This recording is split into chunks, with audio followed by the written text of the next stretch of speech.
Thank you for inviting Stroud to participate in the remembrance of the Holocaust, a monstrous crime that still is beyond comprehension.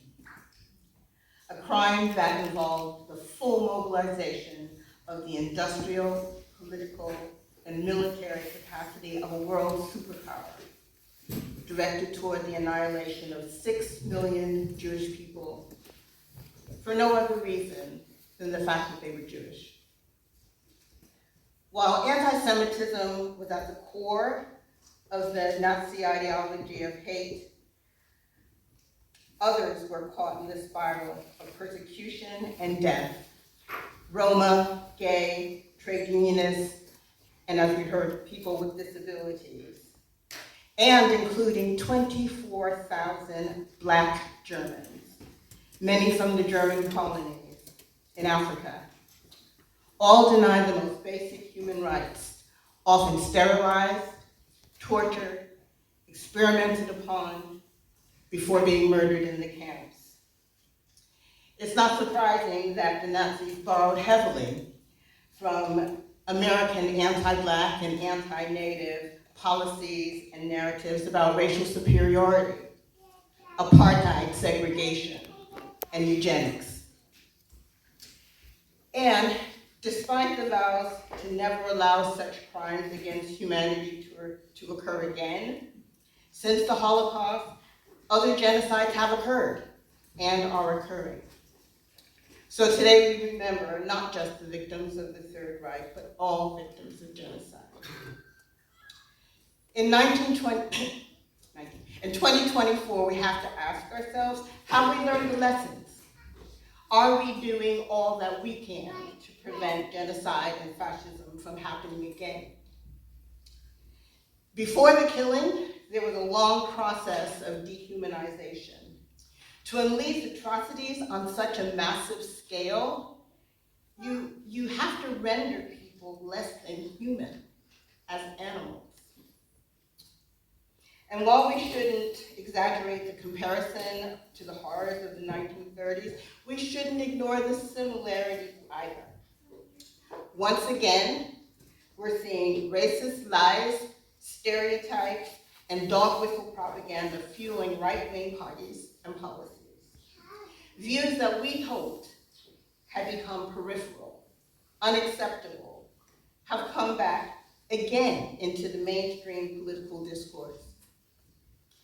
We have a national media that describes refugees as cockroaches who should be met with gunboats. Asylum seekers, as people have said, are facing deportation to a country of a recent genocide, Rwanda. The person who may retake the US presidency talks about immigrants polluting bloodlines and calling them criminals with low intelligence, to the cheers of neo-Nazis and white supremacists. This sounds like eugenics and the language of the 1930s.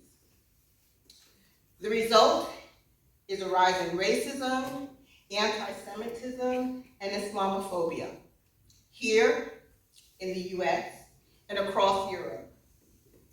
Attacks on synagogues, mosques, temples, and in the US, Black churches. We're seeing attempts to rewrite history and turn back the clocks on gains in civil rights and human rights. If we are to heed the lessons of history of the Holocaust, it really is important to keep the memory alive. I am mindful of the fact that I am just one generation away from those who perished in the Holocaust.